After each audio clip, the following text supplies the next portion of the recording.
And good evening, everybody. Welcome to the latest edition of You Get What You Get. I'm Rick Hampton, along with my co-hosts and friends, Tree McDougal and Tim Turner, coming to you on a Tuesday evening. Hope everybody's doing well. We got a great show planned tonight, Tim and Tree. We got a lot to talk about, and we're going to be joined shortly by former University of Georgia Bulldog legend, DJ Jones, former NFL player. Really talented guy. Also was drafted into the major leagues. And I think he's your homeboy, Tim. Yes, he is. Proud of Columbus, Ohio. But man, Columbus, Georgia. What, Tim? Why are you frowning? Because I live in Columbus, Georgia, man. That's where I grew up. You said Ohio. Oh my goodness! I'm trying to bring you all the way up here, man. That's okay. My luggage has spent many a day at the Columbus Municipal Airport in Columbus, Ohio, for being mistagged by Delta. Thank you, Delta. I'm sure this happened more than once. But guys, we got some kind of sad news to share tonight before we as we get the show rolling. A baseball legend has passed away. One of the greatest players in the history of the game, guys. The great Brooks Robinson of the Baltimore Orioles played 23 years with the Orioles. And if there's a better third baseman in the game, I have not seen him yet. I think of three guys that played third base, or four, that were just outstanding. And see, I'm about to go expand it to five. Brooks Robinson, number one. I put him up to Greg Nettles and Mike Schmidt, like a little tier below that. George Brett was a really great one, and got to talk about the hometown guy here, Chipper Jones. But as far as defense, Brooks had no peer. Yeah. In fact, let me just play this little thing on Brooks, courtesy of Major League Baseball. Throwing from foul ground toward first base, it is in time. And the Golden Glove artistry of Brooks Robinson was never more apparent than on that last play. Watch this play. Just a remarkable play. That's one of the best plays you'll ever see a third baseman make in a World Series game. Would you believe that? This guy's in another world. I mean, he's unbelievable. Watch this play by Brooks Robinson. Look at that. The outstanding reflexes of what make a third baseman, and he has them. Our video was running a little slow on this. He was generous. But you kind of get the idea with just those two clips right there of the way he played third base, Tree, and he was like that all the time. You know, I didn't have the luxury of watching him, I don't believe, but I think that I'd love to hear from both of you. You know, what's your best memory of him? Tim? Actually, I think that was it. You just saw. I mean, what was the feeling when you saw it? You just go, wow. You just, you're a kid, because that's like in the 70s right there, early 70s. And you're going, I want to play ball like that. And, you're having problems just, putting the glove on the right hand. And this cat's out there doing what he's doing. It seems like it's light years away. You emulate people like that. You have just about on every team, you have about somebody who's your favorite. And on that team, it was Frank Robinson and Brooks Robinson. He's just a phenomenal player. And from what I understand, for people who knew him, he was even a better man. Mm-hmm. How about you, Rick? Yeah, in the video, I just cut it off because it was dragging a little bit. But they talk about that in the tribute. What a great person he was back then. And Tree, he was magical at third base, making those two stops are just a couple. We could do 20 minutes of him making just remarkable plays to save runs and save games for the Orioles. And that's one of the reasons they were so good back then, Tim. They had great pitching. They had the 420 game winners, Armour, Dobson, McNally. They had Kurt Blair and Paul Blair and center field. He's gonna run down everything. Frank Yeah. Robinson gonna run down everything. I mean, you got to get a hit on these guys. You better hit it on a line somewhere, or they're gonna get you out. It was a complete team. You look at that team back then, National League back then. You see that was against the Reds in the World Series, and they were playing no slouches on the other side because there were no holes in the lineup for the Reds either. You know, as a Braves fan, you get tired of being beaten by people. I mean, just great, just beating you down on the regular, and you could do but tip your cat to them. They just had superior talent, and Robinson, Brooks was outstanding. And of course, his running mate tree was the great Frank Robinson. Mm-hmm. They used to call him the Robinson brothers. Frank Robinson came over. He won the Triple Crown in the National League, and Cincinnati traded him to Baltimore for I forget the pitcher that they got for him. I want to say not Grimsley, not was it Milt Pappas or something? It was just he was decent, but you know he was no Frank Robinson. No, because Frank came over and as it was, I think he still is the only person that's won MVP in both leagues. Yeah. And we're joined by our guest for the evening, a Georgia Bulldog legend. Woo! And a great friend of the show, DJ Jones. DJ, hey man, you were an outstanding baseball player in your own right before you decided to go the way of football in the NFL. We were just talking about the passing of Brooks Robinson in Baltimore, and a couple of minutes ago we were showing some of just his incredible plays he made at third base. When you heard about his passing today, what went through your mind about Brooks? Man, I tell you, you know what? And welcome, of course, to the show. Oh, we lost. There you go. Wow. So close. Hopefully he'll come on back in. But you know, I was looking at things about Mr. Robinson, and you know, one of the quotes he said, "I'm just a guy who wanted to see his name in the lineup every day. To me, baseball was a passion to the point of an obsession." And so I guess perhaps that's how he got so good, if he's in an obsession for him. Oh, absolutely. I think people like that, we don't see the work that they put in. Mm-hmm. You know, behind the scenes at stadiums and everything, practice. Back in the day, you go to baseball games early, and they would take infield practice, and what that would be is they'd hit fly balls and ground balls, and they would go through their paces before the game started. They don't even do that anymore in Major League Baseball. They just go out there and play. Hey, welcome back. And we got DJ back. Yeah. Hey man, I apologize. That's all good, brother. Yeah. You were talking about Brooks, man. It was just tremendous talent. You know, I tell you what. You know, before I mention that guy you got on the set, you guys probably already talked about it. Tim Turner. He's pride and joy of Columbus, Georgia, and quite a baseball player indeed himself, man. And you know, again, I learned everything I knew from him. He's only a year younger than me. So it's not like I'm talking to Methuselah here or something, but I appreciate that, DJ. Yeah, but it was just shock, man. I mean, again, just reminiscing on the great days of you know, baseball back during that time, man. Just a phenomenal talent and just a great player, and you know, it's just basically, you know, was one of the pioneers, and just glad to know that we had the opportunity to have somebody as great as him to just idolize and to follow in his footsteps.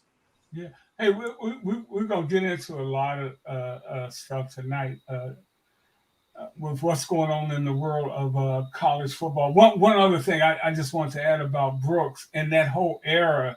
I mean, that's when baseball was really kind of special then, because you only if you saw games, you saw your local team play. Maybe you in Atlanta. You got actually in Nashville, we got the Atlanta games. You know, you see it every night. So when you got a chance to watch these guys play, it was really a big deal when you got to see a national game. I mean, the World Series, man, you trying to stay home from school and, and all of that to watch the game. So, those were great times. But DJ, we brought you on here to talk some football, brother, and I'm gonna let Tim kick it off since he's your homeboy and everything. Where do we want to go? Because we go so many ways with this young man. Well, number one, he's a Bulldog, so we want to start number one there. And for some reason, I thought they played Go Dogs. They played Ole Miss this week, but I was totally wrong. They are playing the game this week down there on the Plains. They're at Auburn this weekend. This is their first road game. They're undefeated, number one in the nation, and their offense. Well, is it this week? Yeah, Auburn. South Soldiers rivalry. Okay, yeah. So they're undefeated. It seems like their offense is healed somewhat, but they really haven't played that game yet. What's your take? Because I know you've been in most of the games this year. Absolutely. Again, it's tough when you're back-to-back national champions. You're number one in the country. Obviously, the bull's eye is on your back, and obviously the light is the brightest. And to be quite honestly, Georgia opened up with a couple of games, that they should have won. They should have been able to, put the third, fourth string in, and that's what people are really, really not excited about because again, we came out slow and didn't come out and blow them out. But at the end of the day, this week starts the clock with me as far as because you open up with UT Martin, you open up with Ball State, and then last week, whoever the hell that was. UAB. Yeah, I mean, come on, man. And now it's time. Now the clock starts now in Auburn, and of course on the Plains, the South's oldest rivalry. And again, regardless of how many seasons Hugh Freeze has been there, which is his first, they've come out. They're 3-1. It's going to be a tremendous opportunity to show who you really are. And again, if they go over there on the Plains and play like I know they're capable of playing. Then everybody will start, getting back to that's the Georgia Bulldog team that I know and love. Tree.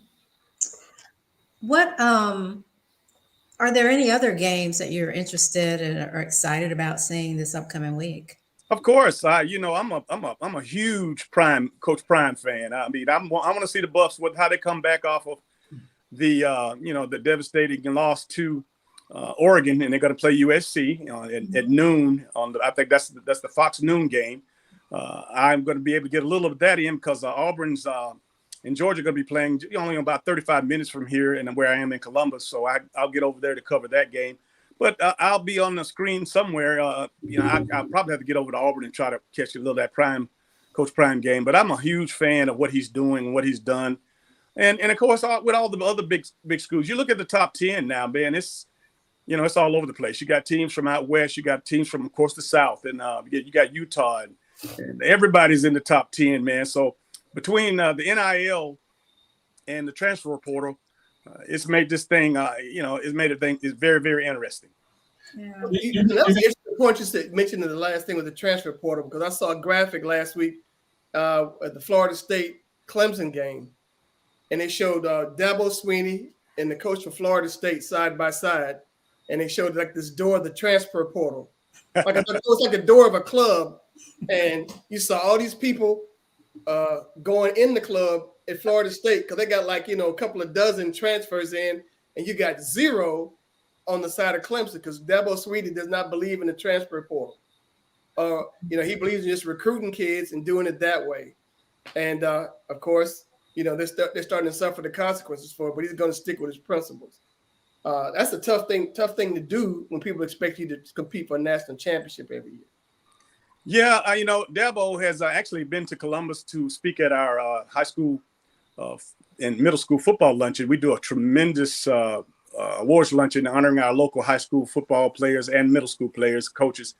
And Dabo spoke several years back, and we loved him. And of course, it was coming off of that national championship year. But coaches have to adjust. Coaches have to adapt. Even Nick Saban, as old school as he is, man. I mean, he hadn't been on top, but by following suit, he understands how to make those adjustments. And I think that in order for Dabo to get back to where they need to be, back to respectability of the Clemson fans and the rest of the country, man, he's gonna have to adapt to that portal. He's gonna have to learn and understand that you got to do it because what he's doing right now is not working.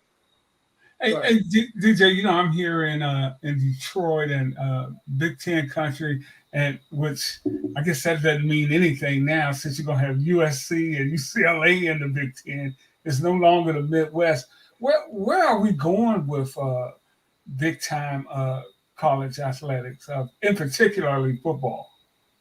Well, again, I'm old school, and but I love the fact that the players are getting their money, but at the same time, the values of the game have completely been turned upside down, because you got guys that hadn't played a down in these Power 5 schools, getting as much as $5, $10, $15,000 a month, and on these NIL deals, and again, I'm happy that they're getting the money, but again, a lot of the principles and a lot of the core values are out the window. The portal, for instance, you get into a situation, there's no competing. I mean, Tim, you and I came from this old school where, you go out, if you get beat out, hey man, you don't just decide to leave. You stay there, and then, hey, if the guy gets something happen, God forbid something happens, but you live to compete, and that carries you a lot further in life.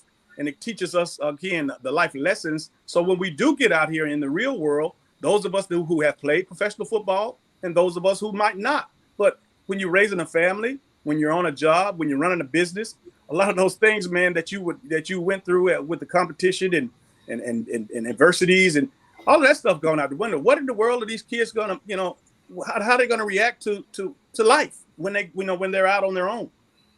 Yeah. And you know what? That's what I loved about last weekend. I was pulling for Colorado last weekend, Coach Brown. I'm like, I'm really impressed with what he's been doing, and very support. Colorado, we talked about last week, has become Black America's football team. They're the modern day Georgetown version of college football from back in the day. But I love how he took that butt whooping. Yeah. He said, hey, all hands on, didn't make any excuses. He took it like a man. And that shows me that's a sign of a quality coach. Absolutely. And we will be back. We're not going to always be like this. Well, what I love about it is Deion has been the same since he was playing at Florida State. And as long as I, has been able to follow him and through college and into the professional ranks of the NFL and Major League Baseball. What you see is what you get. He's going to tell you how he's going to do it, and then he's going to go out and do it. And, right now, a lot of people, he makes a lot of people uncomfortable. He's a brash guy. He's an in-your-face guy, but he's telling the truth. And there's not many Deions, if any. But I just love the fact that he's just going to tear up the script of the traditional way to get to the big time jobs of course in NCAA football. And because again, as they telling you got to be a defensive coordinator for 15 years or 10 years at this place, and you got to do this. Hey man, as far as I'm concerned, you have to be a leader of men.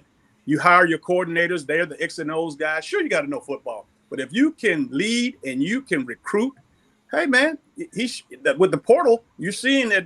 Now I know there's a lot more football to be played, but still, just in year one, they're 3-1 and have, 60 minutes. On campus, ESPN, Fox Sports pregame shows.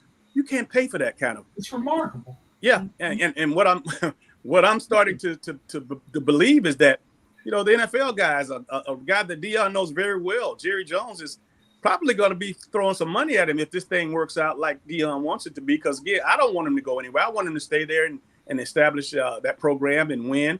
But you know what? Money talks. And Jerry Jones, in the NFL, man, I'm starting to hear that more and more. That if he continues to Deion continues to perform at the level and attract, the money and all the endorsements, deals, and everything that he's bringing to Colorado. I'm starting to drink the Kool-Aid that he's not going to be at Colorado long. He's going to be in the NFL.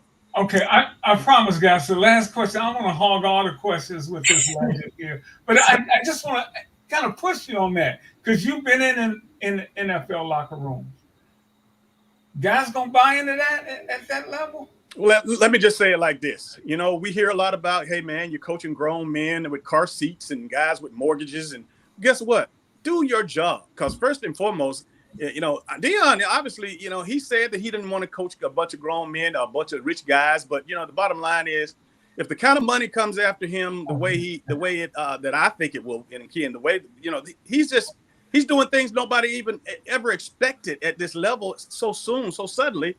But again, with the kind of money that's out there and the kind of people that those 32 owners, and in particular this one, Jerry Jones, I think that he can make Dion, you know, change his mind. And you know what, it'll work. It'll work because, you know, those guys at the end of the day, you know, like I said, they got to do their job regardless. They might not like the sunglasses. They might not like the gold chains. They might not necessarily like, you know, the music. But the bottom line is they got a job to do. And if you got a coach coming in, a head guy that's coming in, and he has been brought in to do what we want Dion to do, and that's win, you know what? Times change. We never thought that he'd come into Colorado and make the impression that he's made. We never thought he'd go to Jackson State and do what he's done. But hey, man, this guy's he's different. He's different. He is different, and I think that, you know, people are jealous. Yes. His success, but they want that attention. Yes. You know, they want that spotlight of endorsements and all the things that he brings to the table. So I could see that an NFL team would, I mean, they're already big, but to be even bigger with, yes. I'm thinking about all the money that Colorado is making on t-shirt sales. You know how much Dion made in a day on sunglasses. So yeah, I don't see why that wouldn't be a possibility. I'm glad you brought that up because again, I'm hearing a lot of stuff. You know, you got guys that with gold jackets, and you know, we love those Hall of Famers, and some of them are kind of, you know, kind of woofing and kind of hating. But the bottom line is, you know what, Dion is 56 years old or so, and he's getting, you know, the acclaim that even with a gold jacket, you know, guys still, you know, it's not the same. He's relevant.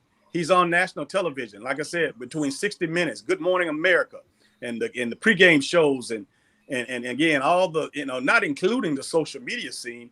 You know, these guys, you know, and I know that being a former athlete, we have a different kind of a psychic, you know, and you know, when the light's not on us, you know, we want to know, we know who the light's on. I mean, Dion's got it all. He's got it all, and he hadn't played in years, but at the same time, you know what? You want Dion. I don't care how many gold jackets players that are talking and how many Super Bowl rings they've won. You know, like him or not, the world is enamored with Prime Time, Coach Prime. And he was on SNL, so you know, there's that. 60 Minutes twice. Yes. Yeah. Tim. What's that? Tim. Oh yeah.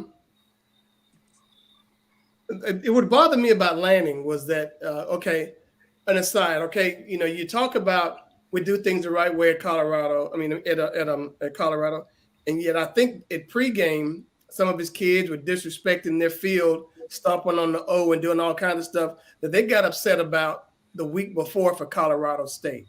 So I mean, with that's a problem with me. I mean, they needed to tighten that up. But I want to go back to Coach Lanning of Oregon. I mean, he was a really good defensive coordinator at Georgia. Nobody knows who he is or knew who he was or cared who he was. But then you saw that pregame speech that he gave to his players.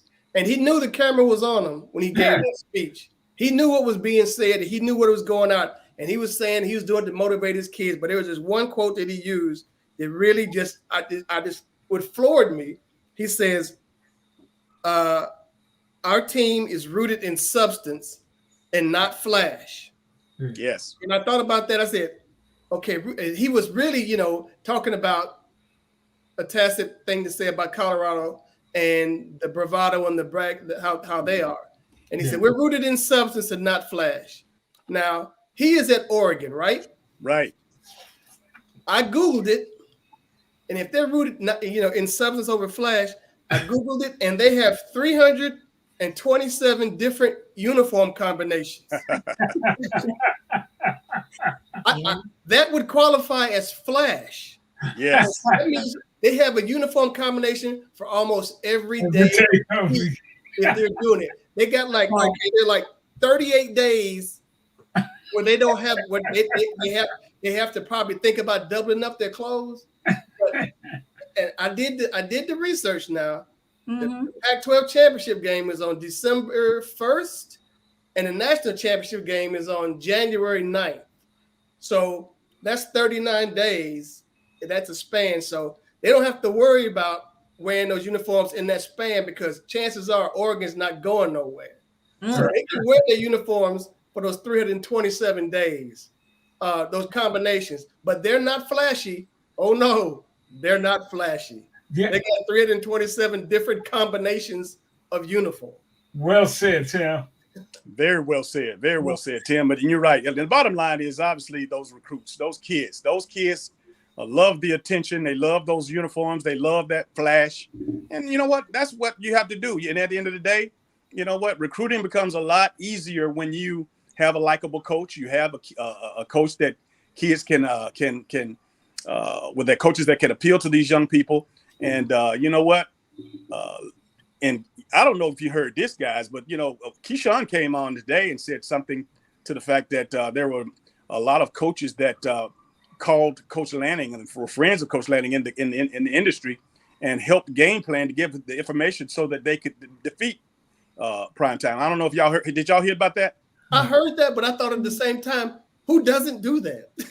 Well, you know, you can only imagine how much more because of, you know, because of who's in the spotlight. So it probably was piling on like you would never imagine. But you know what, guys? I go ahead, Tree. Go ahead. Tree. No, I just said I could see that. No, I was just gonna say, I think DJ that these guys see Dion as a threat. Yes, Absolutely. He makes them nervous. Threat. Yes. To the way they've done business all these years. That's what he represents. I love it. That's exactly what I love. I love him making people nervous. I love the way we make people nervous with the form that we have here. You know, being able to talk and being able, you know, because the networks for years have controlled, you know, the narrative with regards to who they want making the presentations of college football and sports in general. But, you know, with platforms like this, you know, this is great. I have one here, my company, Sports Visions, and I played at the highest level. I have a network of coaches and players, and you know what? I don't have to listen to a producer or anybody to tell me, hey, look, this is what I want you to talk about today. I can talk about, you know, the real stuff and do whatever I need to talk, whatever I think is necessary, which again, it makes people nervous. Oh God, what is he going to do now?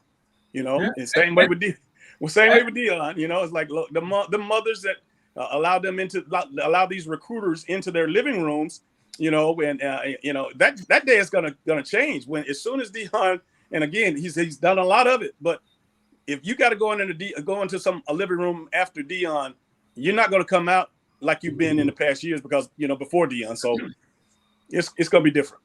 Yeah, that's one quote he uses all the time, and I love it. And it's like, don't let my confidence disturb your insecurity. Yes, and that's exactly what is happening throughout college football. Yes, the insecurities are being disturbed. Yes, And they have a lot of confidence. Yes. Yes. But Colorado, as Dion says, we coming. You better get me now. This is worse we're gonna get. But that's another thing about landing, though. That's another landing thing. It's like, okay, his first game as a head coach was at Mercedes-Benz Stadium at Oregon. Yes. Georgia beat him 49-3. Right. Okay. So he really shouldn't be talking about people. It's like, yeah, you better get us now because he's been where Dion is. He knows what it's like to be your first year in your program. Bo Nix, I think that was his first year as quarterback. It might have been his first year as quarterback at Oregon. And Nix looked like, you know, all world on Saturday. And I've seen him when he was wearing that blue and orange at Auburn. He looked like me out there. and you know, and when he was talking about we're not trying to get clicks, dude. You know that camera's rolling when you are trying to get clicks. You know, they're just trying to get some. Sorry. I'm just saying they're just trying to get some attention. Yeah, right? They're trying to get some of that spotlight by saying these things. And for the coach at Colorado State, right? He was the one talking about the sunglasses. I'm thinking, how bad do you feel that you made this man like 1.2 million and lost the game when you are trying to, you know, talk smack about him, but you really helped him out, trying to get that attention, and it backfired. Yeah. And the way he handled that, Tree, I'm glad you mentioned that. Dion said, man, I ain't got nothing against this brother. I wish him well. I really do. I'm glad to see a black man in this position. I love I just love everything he's Positivity. doing, Yeah. but you know, DJ, they're not going to win the national championship this year. And I think at the end of the day, it's going to be your alma mater there. But what are your overall thoughts of the first few weeks of the college season? You know, here in Ann Arbor, Jim Harbaugh's back, and Michigan, they've played a couple of cupcakes. They beat Maryland in their first conference game this year, and they're a little concerned about not being able to get their running game going, but their defense is really good. And of course, Ohio State is Ohio State. Who are some of the schools that have impressed you so far? Well, you know, other than the fact that the Bulldogs, like I said, is going to came up with a cupcake schedule. We'll find out a lot more about them after this Auburn defeat or victory, shall I say, on Saturday. But I like, you know, the traditional. I like what Ohio State is doing. I like what Michigan is doing. Harbaugh is, you know, he's giving them hell up there, and I know a lot of folks probably wanted him out, but you know, he's been around to take care of business, and I respect the fact that they play good football up there. You know, Alabama, man, you know what? A lot of people have ruled Alabama out, but I don't bet against Nick Saban. He's been here as well, and I'm a big fan of Saban as well. And again, you know, people are ready to see him go because they want change. I understand that, but you know what? Alabama is still that machine over there. He's still getting those 5 stars, and he's still cranking them out. And you know, it's a lot of football left to be played. And that quarterback, don't sleep on Melrose. Jalen, that kid is special. Now, if they ever come to their senses in which I think they are slowly but surely coming, realizing that this kid is a serious dual threat and using his strengths, then I think Alabama will rise again. But again, when you talk about, you know, the top 10 right now, man, it's so early in the game. You know what? I wouldn't be surprised if you have a couple of guys, a couple of teams from the lower top 20 end up toward the end of the season in the top 10. So I'm looking at the SEC championship game, trying to think about it. Georgia, Missouri is undefeated. I'm looking at some problems on the east side where you got Missouri, maybe Florida. They may have righted their ship. In Kentucky, those are the ones that seem to be always the toughest ones. You run through those guys, and then you pretty much are in Atlanta at the first week of December. But on the west side, you mentioned Alabama. Can they beat LSU? I mean, will that be? That's going to be the thing, because I'm thinking those are the 2 teams out west this year, and is that going to be something that's going to happen? Coach Kelly has done a tremendous job down there at LSU already here, just in year 2, and that's going to be the kryptonite for Alabama, man. And like I said, it's still early, but again, I don't count Saban out, but at the same time, what Coach Kelly has done down at LSU has been very impressive, and they will. I do expect them to, to be at the door at the end of the day. Now, you also played in the NFL. What do you think about the first 3 weeks of the season so far? Oh, man, like I said, now that there's only 3 preseason games that, they've taken away a preseason game, and a lot of the teams and coaches have chosen to not play their guys during the preseason now. Again, what you're seeing the first 3-4 weeks of the season is those guys getting acclimated. They're getting their time in back. And I guess what I'm saying that right now, starting this Sunday, I will start to see the teams that, who they really are, because again, so many injuries, so many guys that sat out the preseason. Tim, you played the game. You gotta get those reps in, man, to be the best. To be at your best. And right now, again, most of the guys on most of those teams now are just now starting to field themselves or get themselves in conditioning of playing on a competitive level, because playing in preseason and those drills and those, it's just not the same as going full speed. Well, I was going to ask you about that. They got one fewer preseason game, and how these teams play it. I know in Atlanta they played it. Nobody played except for a half in the last game. Pittsburgh played everybody. Yeah. In every game, and they got out slow. Atlanta got out fast 2-0, and there's a hybrid of other people how they played it. Aaron Rodgers did not play it down of preseason, and he only played four plays in the regular season. So it's about conditioning, I guess, and it's about age. And what you let your veterans get away with. I tell you what, though, you keep your eyes on those, the University of Georgia in Philadelphia, because again, those guys up there, man, they played last night, Monday Night Football. We saw them take care of the Bucks. How many Georgia guys on? They got like about 7. Yeah, at least 7. I mean, and it's amazing that those guys. And you know what? It's really simple. But I mean, if you're a scout, if you're in the NFL, and just like back in the day when Alabama had their run, if you didn't have several University of Alabama players, or for that matter, when Ohio State or Notre Dame or USC, when they were making their runs, if you didn't have the best players or some of the best players from the top tier teams, then you were not one of the better teams in the NFL. Yeah. All you got to do is look homeward, because I don't think there's a Georgia player on the Falcons, and hasn't been for years. They have 7 on the team in Philadelphia, none in Atlanta. I've always what's up with that? I always wondered that as well. What? That goes back. I go back into the mid '80s. I was drafted by the Packers in '84, and I always said it. And I was like, we're right here. I'm a hometown guy. I grew up loving everything about the state of Georgia, the Braves, the Hawks, the Falcons. I would love to play in Atlanta. But you know what? Even back then, under different ownership, they never really have basically taken advantage of the University of Georgia players. They got Walker's there now. Who's that? The linebacker, Walker. Isn't he from Georgia? Walker. I know that they do have a linebacker there, and I'm not familiar with who you're talking about. No, I think he's from Clemson. I'm sorry. I think he's Clemson, but you killed me when you said Walker's from Georgia. I said, you mean Herschel? No. hey, DJ, when the season started, opening week, there were 16 black quarterbacks under center as starters in the National Football League. Clearly, the best quarterback in the league is Patrick Mahomes. Yes. QB, and you see what C.J. Stroud did last week. Right. As a former player, seeing this, is there a special sense of pride for you as a black man?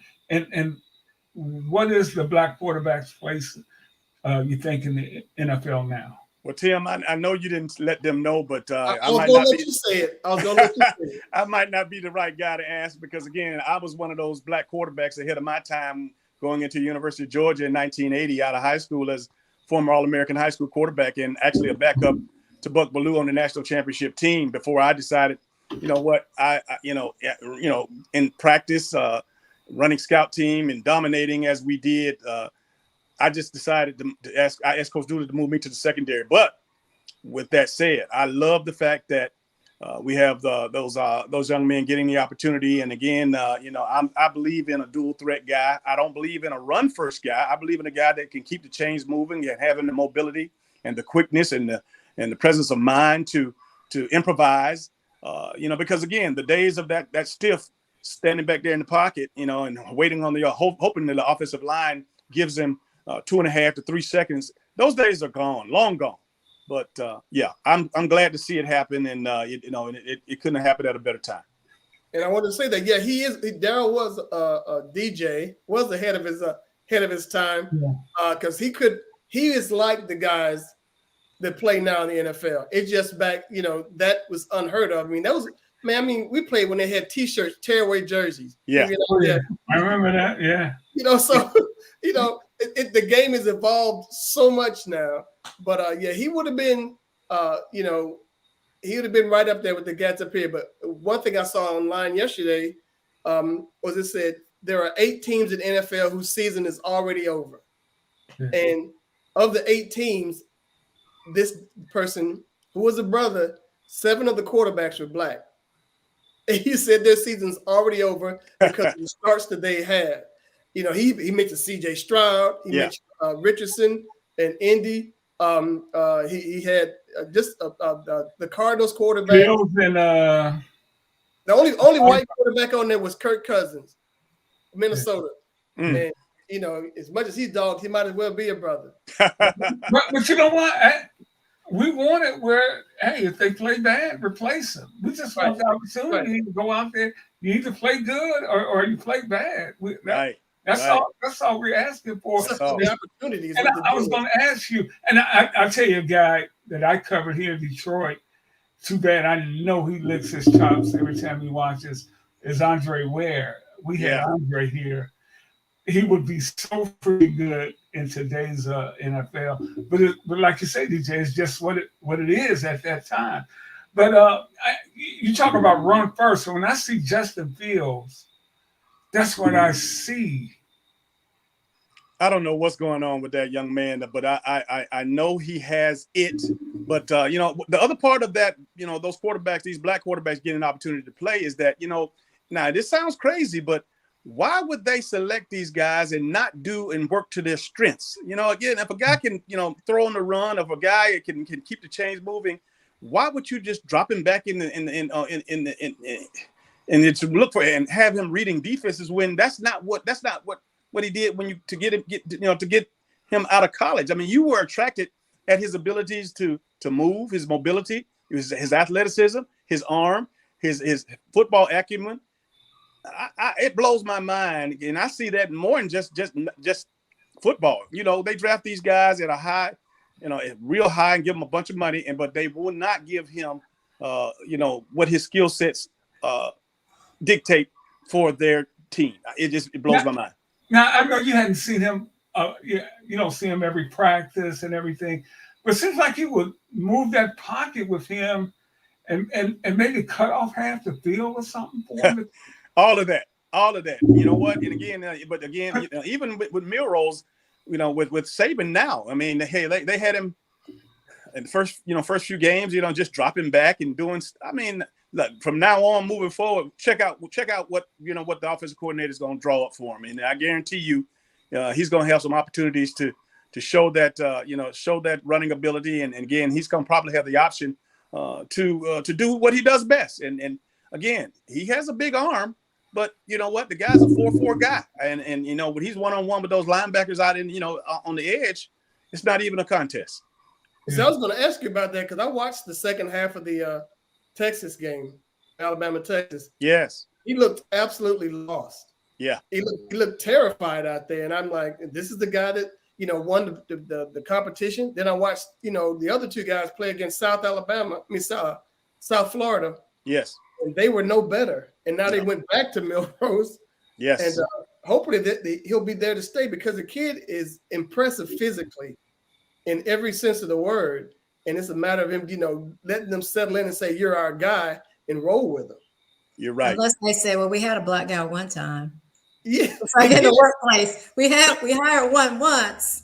It didn't work out. That's not going to get a pass in my book. I tell you, because again, they had a lot of those other ones too. And again, but we can catch it more, right?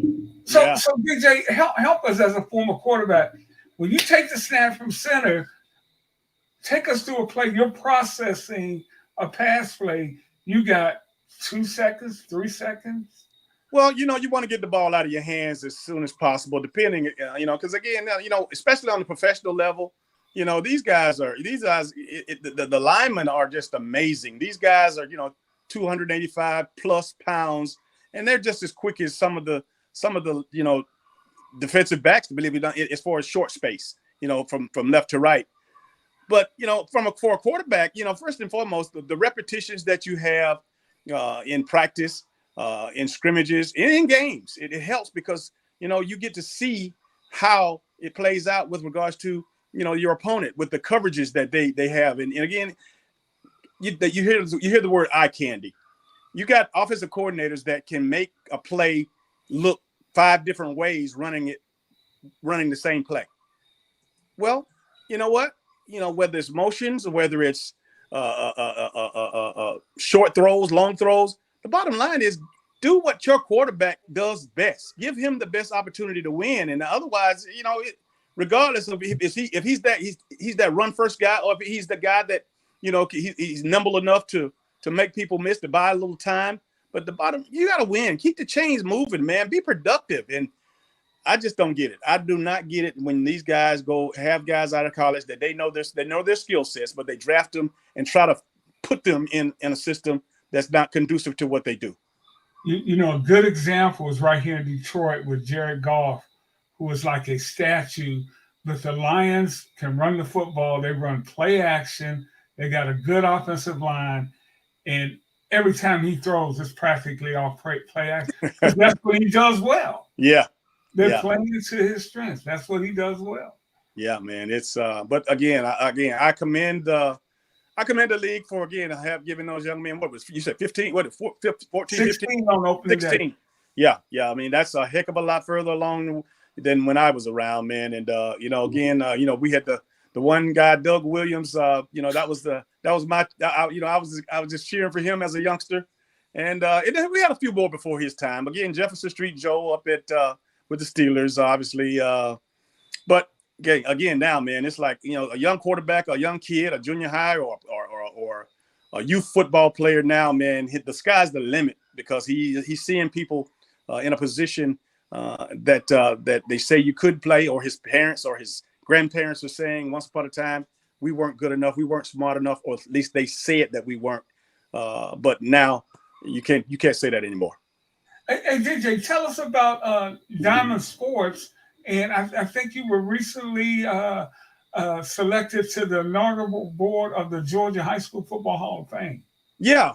Well, Diamond Sports Marketing is one of my companies. Sports Visions is another. Sports Visions is a media platform where I have a radio show, a television show, and a magazine. And we also do high-level awards events for our male and female athletes here in our community here in Columbus, Georgia. Diamond Sports Marketing was a brainchild after I, had gotten done playing ball and wanted to start my own deal there after I worked for several private companies to include Mizuno and J&J, because I was in these boardrooms and listening to these CEOs, and I'm like, goodness gracious, what in the he obviously has not had his boots on the ground, and he's expecting these kind of results. But and you know how it is when you say, look, I just got to do my own thing. And I started doing camps, clinics, golf tournaments, a lot of events, and for my peers, my former peers, and a lot of nonprofits. So I'm just one of those guys, man. I'm a creative guy. I'm an event coordinator. I like to see things done, built from the ground up, especially in when it comes to athletics. And that's what I've been blessed. The good Lord has blessed me to do that. And I've been having Sports Vision now going on 20 years here in next August. And it's been phenomenal. It's not a whole lot, but it's mine. You know what I'm saying? And I'll be at Auburn. I was at the last couple of national championship games, last couple of college football playoff games. I cover all the Georgia games. I'm blessed. I'm blessed to have an opportunity to do what I want to do and how I want to do it. And of course, now again, I got some great partners out there that sponsor what we do. And I just want to be in a position when, 15, 20 years from now, when my grandboys, all the pictures that they've seen and the clips that they've seen of me in the booth or on the field, certainly in the booth, calling games, they could say, hey, look, my granddad did this, and this is what I want to do. And they don't have to go through the things that I had to go through. I love it. That is that. Hey, one more thing. I got to put this up here, man. What do you do, brother, when you go to the locker room after something like this happens to you?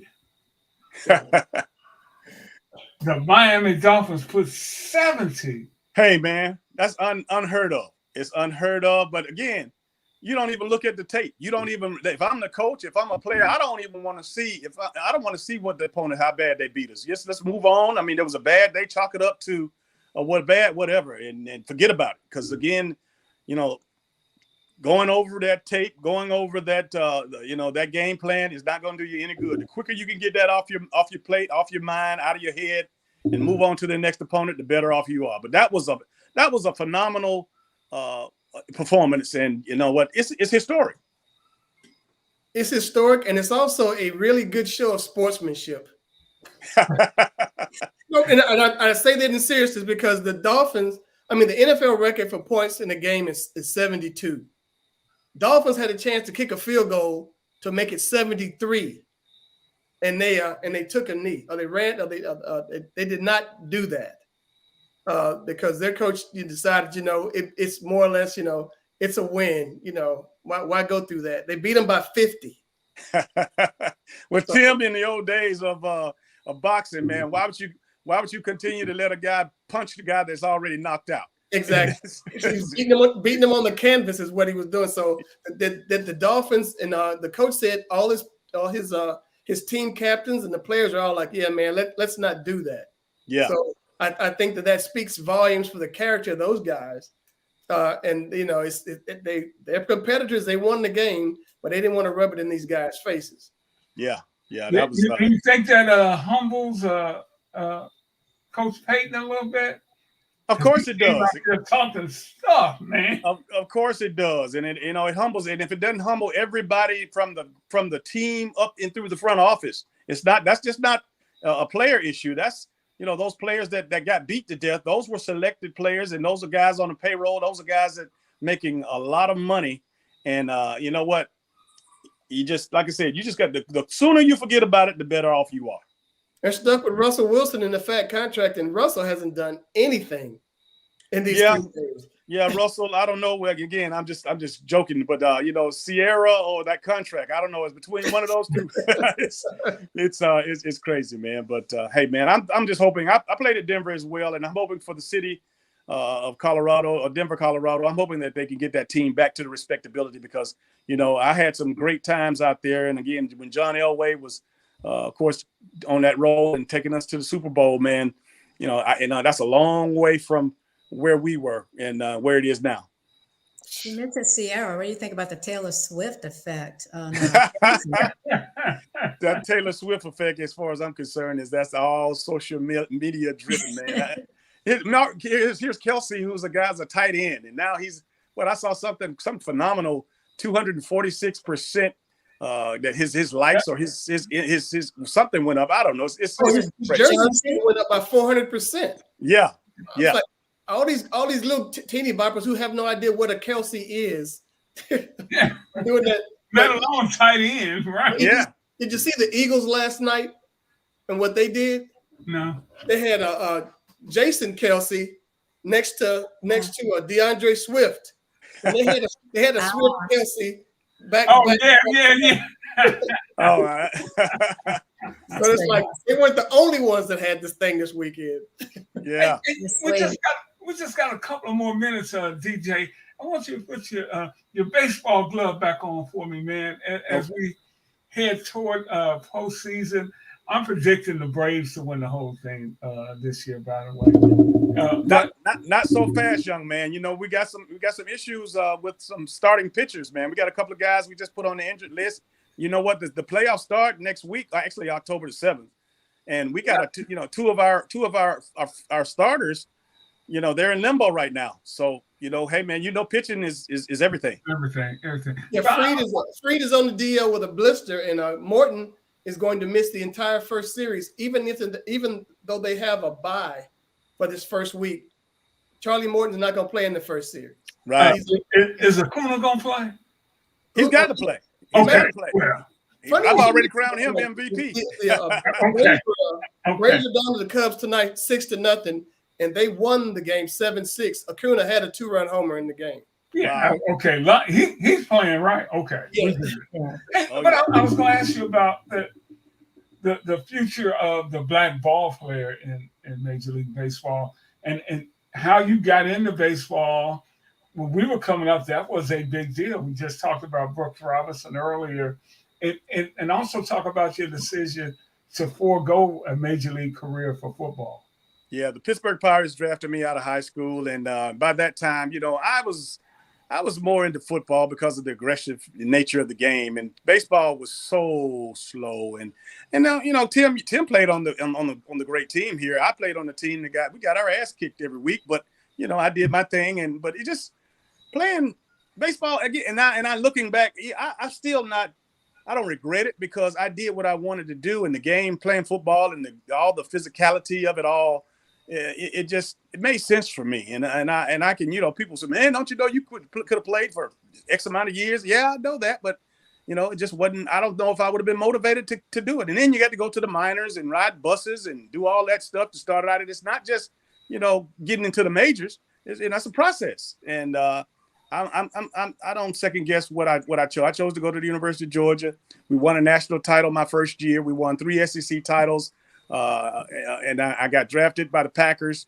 Had a successful NFL career, and hey, man, the rest is history. See, that was the thing about DJ. Columbus High School, my team, we were a juggernaut.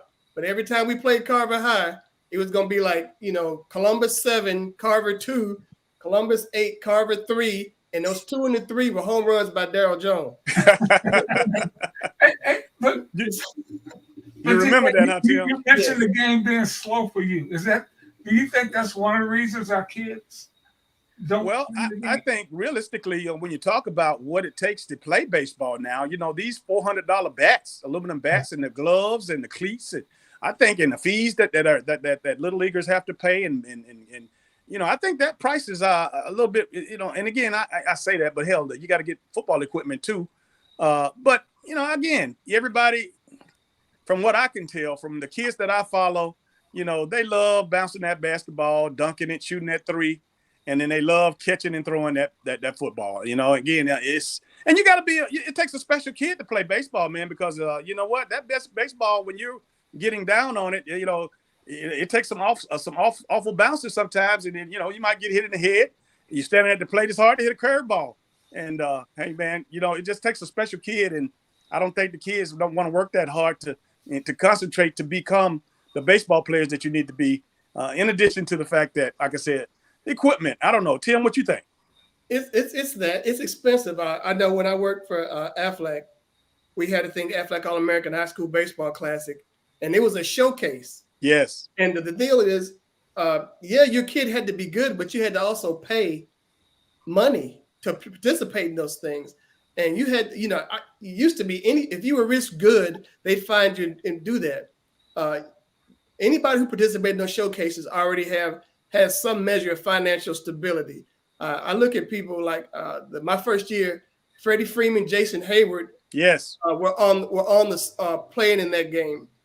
We out in San Diego, and they're both of their families were families of means, and they could do that. There was one kid who was not so fortunate from Miami. He was there that whole week by himself because his parents couldn't fly from Miami to spend a week in San Diego, whereas Hayward and Freeman was from California. So it wasn't that big a deal for him. But it's like, you pretty much, you have to invest in your kid to be a part of that. And I mean, then the baseball bats, you're right, $200 and $300 baseball bats, the gloves, the hotel rooms, the fees you have to pay to participate in these different tournaments. I mean, give me a pair of sneakers and a basketball. Yeah. It's a vast difference. Yeah. Yeah. I agree with that. Cost prohibitive for so many families. Yeah. Yeah. Absolutely.